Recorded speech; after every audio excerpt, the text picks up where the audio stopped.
adanya kekerasan seksual di beberapa pesantren. Oleh karena itu saya minta IPI mengawasi ini. Jangan sampai kita ini kena titik noda, kemudian pesantren dianggap tidak aman. Kita perlu pemimpin seorang Panji Gumilang. Dari pemusnahan massal, dari pemimpin seperti Rizik, seperti Ma'ruf Amin, orang-orang yang membenci. Memang beliau pemimpin kita sekarang. Kenapa nggak dipatuhi? Apa alasannya? Jelas pemimpin kita, itu kan? Jelas pemimpin. Sudah sekarang saya sarankan tidak usah buat masalah, jalanin kehidupan bersama pimpinan. Sekarang saya tanya, apa jasa Ma'ruf Amin bagi Indonesia? Nggak ada jasanya. Saya minta semua pesantren di seluruh tanah air untuk selalu menjaga keamanan para santri, anak-anak kita yang akan menjadi generasi penerus bangsa. Ini hati-hati, banyak sekarang pesantren yang mencoreng nama pesantren. Orang-orang yang tidak suka dengan kebenaran, mereka benci keadilan. Ya, cuman sekretaris ngumpul duit, dan duit itu untuk menghina kemakmuran di Indonesia. Beda dengan Panji Gumilang. Memang beliau pemimpin kita sekarang. Kenapa nggak dipatuhi? Apa alasannya? Nggak ada lagi alasan sekarang karena tadinya awal saya nggak suka, saya nggak gini, sudah nggak ada ceritanya itu. Sudah jadi pemimpin, wajib dipatuhi. Tetapi di dalam kepemimpinan, dia menunjukkan watak hindam, nizam, itulah Panji Gumilang. Walaupun banyak anak buahnya, karena dia keras, karena dia disiplin, karena dia memang orang yang bagus. Tetapi lihat kesaksian saya dan saksikan kesetiaan saya. Dan dia selalu memanggil saya kalau ada masalah apa, dia memanggil saya walaupun tengah malam. Mayat sekalipun, saya ladeni. Ya Allah, jika engkau membiarkan generasi mereka hidup, maka generasi setelahnya akan lebih kufur dari kelompok ini, dari generasi ini. Maka hancurkan saja ya Allah. Allahu Rabbi wal Islam dini wa Muhammadan Rasulullah. Bismillahirrahmanirrahim. Yang terhormat Bapak Presiden Republik Indonesia beserta Ibu Negara Hajah Iriana Joko Widodo, yang kami hormati Bapak Wakil Presiden Republik Indonesia beserta Ibu Hajah Wuri Ma'ruf Amin, yang kami hormati pimpinan dan anggota lembaga negara yang mulia, para duta besar dan perwakilan negara-negara sahabat, yang kami hormati para menteri Kabinet Indonesia Maju, yang kami hormati para alim ulama, hadirin hadirat yang berbahagia. Alhamdulillahirabbil alamin alladzi bi'izzatihi wa jalalihi asra 'abdahu laila. Asyhadu an la ilaha illallah wa asyhadu anna Muhammadan 'abduhu wa rasuluh. Allahumma salli wa sallim wa barik ala nabiyyina Muhammad. Segala puji milik Allah Subhanahu wa taala. Sungguh dahsyat Allah Subhanahu wa taala memperjalankan hambanya dengan cara yang tidak terduga. Itulah hadiahnya kepada sang kekasih baginda Nabi Muhammad sallallahu alaihi wasallam. Di saat sang Rasul berduka, pamannya wafat, istrinya meninggal, dan ia pun diusir ketika hendak hijrah ke kampung Taif. Diusirnya bukan dengan kalam-kalam verbal, tidak seperti diviralkan zaman sekarang. Dulu langsung secara fisik. Seperti yang kita sudah maklum, baginda Rasul sallallahu alaihi wasallam diusir dengan cara dilempar dengan kotoran-kotoran binatang, dengan kerikil-kerikil yang tajam. Sembari sumpah serapah mereka katakan majnun, orang gila, mashhur, orang yang tersihir, dan lain sebagainya. Tapi baginda Rasul sallallahu alaihi wasallam, beliau hanya diam. Tiba-tiba Sayyidina Jibril alaihissalam datang. Ya Muhammad, maukah engkau aku tawarkan bantuan? Bantuan apakah yang ditawarkan Sayyidina Jibril? Ternyata Sayyidina Jibril menawarkan untuk menghancurkan penduduk Taif. Apa jawaban baginda Nabi Muhammad sallallahu alaihi wasallam? La, fa innahum la ya'lamun. Mereka tidak faham yang aku maksudkan. Semoga semangat ini ada pada pemimpin negeri ini. ada pada ulama-ulama di negeri ini, sehingga mampu mengislah, memperbaiki mana yang rusak dan terpecah. Sallallahu alaihi wasallam, meskipun beliau secara umur biologis hanya 63 tahun, tapi secara keruhanian lebih tua daripada Sayyidina Adam, lebih tua daripada Sayyidina Nuh. Nabiuna Nuh alaihi salatu wassalam, ketika beliau sudah lebih dari 900 tahun berdakwah, mendidik umat, lelah juga rasanya. Akhirnya beliau mengatakan, ya Allah, jika engkau membiarkan generasi mereka hidup, maka generasi setelahnya akan lebih kufur dari kelompok ini, dari generasi ini. Maka hancurkan saja ya Allah. Inilah ujian Sayyidina Nuh yang membuat beliau tidak lebih mulia dari Sayyidina Nabi SAW. Bayangkan, sudah setua itu, tapi kalah dewasa, kalah salamatus sadar dengan baginda Nabi Muhammad yang hanya berumur 63 tahun. Sallallahu alaihi wasallam. Bapak Wakil Presiden dan hadirin yang kami hormati, kalau boleh saya jujur, saya ini dulu tidak memilih Bapak Presiden, Wakil Presiden. Saya memilih mencoblos yang sekarang sudah jadi menteri.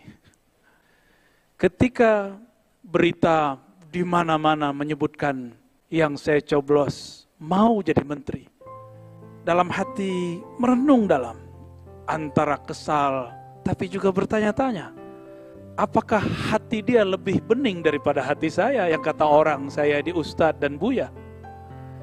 Apakah hati dia lebih salamah, lebih terbebas dari dendam dan kesal daripada saya yang katanya memimpin tarekat dan zikir? Ternyata disitulah jawabannya. Nabi SAW berdoa, Allahumma inni as'aluka salamatas sadr. Ya Allah, aku memohon kepadamu salamah, terbebasnya kebencian-kebencian dan dendam, kekesalan dari dalam dada. Ditambah lagi di semua kitab-kitab Ahlus Sunnah yang menjadi panutan mayoritas umat Islam di Indonesia, di situ ada kalimat kewajiban mendoakan para pemimpin. Wa in jara, meskipun dikabarkan dia zalim, meskipun dikabarkan tidak disukai, maka wajib mendoakannya. Ditambah lagi Imam Sya'rani mengatakan dalam kitab Al-Bahrul Mawrud, ma ra'aitu ahadan minas sufiyah anqara alal umara illa qalilan. Aku tidak melihat ulama-ulama ahli qalbu, ahli ma'rifat yang biasa kita kenal dengan sufi, bertarekat, kecuali mereka sedikit sekali ingkar kepada ulama dan umara. Justru mereka mendoakannya dari dalam hatinya, dalam khalwatnya, dalam kesendiriannya. Karena yang dia fikirkan adalah masalihul ummah, kemaslahatan umat, bukan emosi berpolitik semata. Semoga pemimpin-pemimpin negeri ini diberikan salamatus sadar. Terima kasih sudah merawat negeri ini. Semoga Allah membersamai pemimpin kita, ulama-ulama kita. Amin ya rabbal alamin.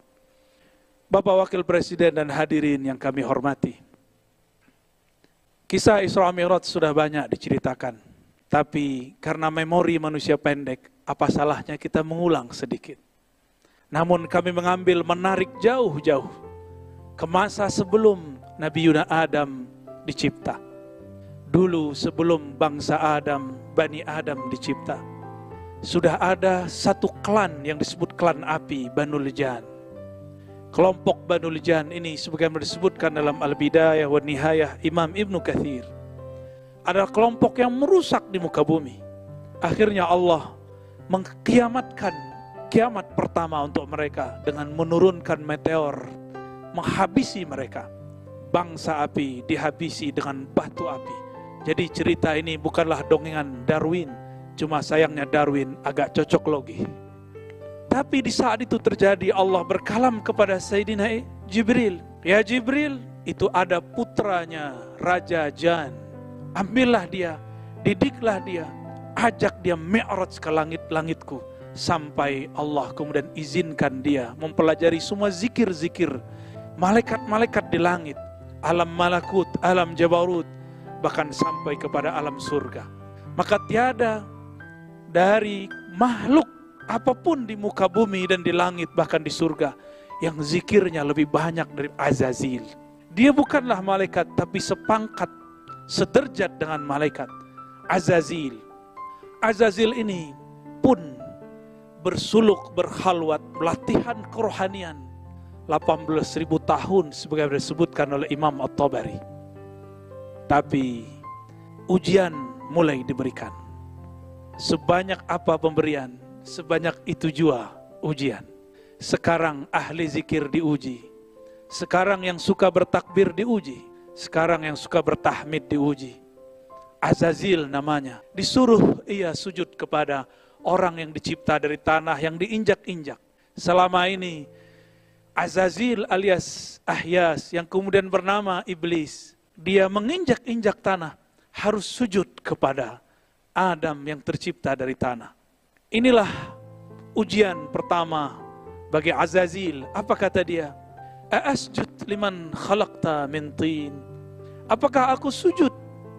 Apakah pantas bagiku sujud kepada orang makhluk yang kau cipta dari api, sedangkan aku tercipta daripada yang kau ciptakan dari tanah, sedangkan aku tercipta daripada api. Azazil mulai rasis. Azazil mulai mempermasalahkan suku. Saya suku api, saya lebih mulia daripada suku tanah. Hati-hati, kadang-kadang orang beragama sudah soleh, sudah lama baca kitab, sudah lama berzikir, seperti Azazil, 18.000 bersuluk di alam Jabarut, alam Malakut sampai ke surga sana. Tapi ternyata dia terjebak dan mengatakan, aku seorang Adam, lebih baik dari zikirnya, bahkan lebih baik daripada semuanya. Ternyata ketika kita urai, dan ini jarang diurai oleh ahli tafsir, ketika Allah menawarkan, mengabarkan, inni ja'ilun fil ardi khalifah, aku akan menciptakan, menjadikan seorang khalifah di muka bumi. Ternyata ada dua kelompok malaikat yang berkomentar. Ini dipisah dengan lafaz waw. Yang pertama mengatakan, ya Rabb, apakah engkau mencipta perusak dan pembunuh di muka bumi? Inilah malaikat-malaikat cahaya, lain dengan malaikat api. Dia mengatakan, wanah kawanuqaddisulak, kami zikirnya lebih banyak. Yang berbicara ini adalah Azazil, yang saat itu dengan malaikat-malaikat. Bapak Wakil Presiden, hadirin yang kami hormati, barangkali inilah ujian umat Islam di negeri ini. Tidak ada negeri dimanapun umat Islamnya lebih banyak dari negeri ini. Maka negeri ini pun paling soleh, paling banyak baca yasinnya, paling banyak baca tahlilnya. Jika diuji dengan kalam-kalam yang tidak berkenan, apakah akan nanti mengatakan hal yang sama dengan Azazil dahulu kala? Inilah pendek ceritanya, akhirnya Azazil diusir dari surga, dan Allah mengatakan, apakah kamu minal alin? Apakah kamu bangsa yang sangat tinggi? Dengan itulah bergantilah Azazil dari nama mulia Azazil sebagai khazinul jannah, penjaga surga, menjadi iblis yang dijauhkan dari jalan kebenaran. Lain ceritanya dengan Nabi Muhammad SAW. Beliau sebelum diangkat ke langit, dimasukkan ke surganya, Allah membersihkan jantungnya, dadanya 2 kali. Tidak ada ini dalam sejarah Azazil. Allah bersihkan kolbu Nabi ketika dia berumur 7 tahun. Allah bersihkan kembali ketika hendak naik pada malam itu, malam 27 Rajab. Barangkali inilah saatnya kita mengambil pelajaran. Inilah perbedaan abadi antara mi'raj ruhaninya iblis dengan mi'raj ruhaninya Nabiullah Muhammad sallallahu alaihi wasallam. Apakah itu? Azazil spiritualnya dinaikkan tapi belum dibersihkan jiwanya. Sedangkan Nabiuna Muhammad sallallahu alaihi wasallam sebelum dinaikkan, nafsiyahnya, keegoannya dibersihkan. Maka bertambah pengalamannya, bertambah kekayaan rohaninya, tidak bertambah sombongnya.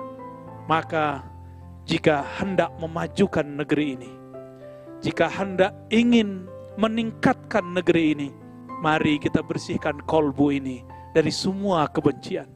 Mulai malam ini, tidurlah dalam cinta, cinta Allah Subhanahu wa ta'ala. Bukankah Allah sering menyindir kita dengan bismillahnya, bismillahirrahmanirrahim. Kalau orang dulu menyebut, kok Allah cerewet sekali, kok diulang-ulang kata Rahman dan kata Rahim. Tiada lain, tiada bukan, supaya kita mau mengambil pelajaran dari sana. Inilah yang dikatakan oleh Nabi SAW sebagai hadis penutup yang kami baca pada malam ini. Diriwayatkan oleh Imam Al-Hakim At-Tirmidzi. Apa kata Nabi SAW? Inna lillahi, sesungguhnya Allah memiliki mi'ata, 100 lebih, wa sab'ata ashar, yaitu 117 khuluqan, akhlak atau adaban, adab. Ambillah satu saja, dakhaltul jannah, maka engkau akan masuk surga. Maka makhluk-makhluk surgawi yang ada di muka bumi, mereka yang meniru sifat rahmaniyah Allah, sifat rahimiyah Allah. Sedangkan makhluk tubuhnya manusia, di dalamnya adalah iblis, penuh kebencian, penuh kesombongan. Walaupun berjubahkan jubah alim ulama, walaupun dia berpakaian pakaian orang soleh, tapi jika di hatinya ada perasaan ana khairum minhu, aku lebih suci, aku lebih baik, aku lebih berhak, maka hati-hati, itulah syayatinul insi, itulah syaitannya manusia. Semoga negeri ini, umaranya, ulamanya, orang-orang yang bertugas di negeri ini dan rakyatnya, Allah bersihkan kolbunya dari kebencian-kebencian dan kesombongan. Semoga Allah memberikan nur mi'rajnya kepada kita semua. Semoga Allah merahmati kami yang berbicara dan kita yang hadir mendengarkan. Wa sallallahu ala sayyidil mursalin, Sayyidina Ahmad, Sayyidina Muhammad, wa ala alihi wal mahdi khalifatihi wa sallim. Assalamualaikum warahmatullahi wabarakatuh.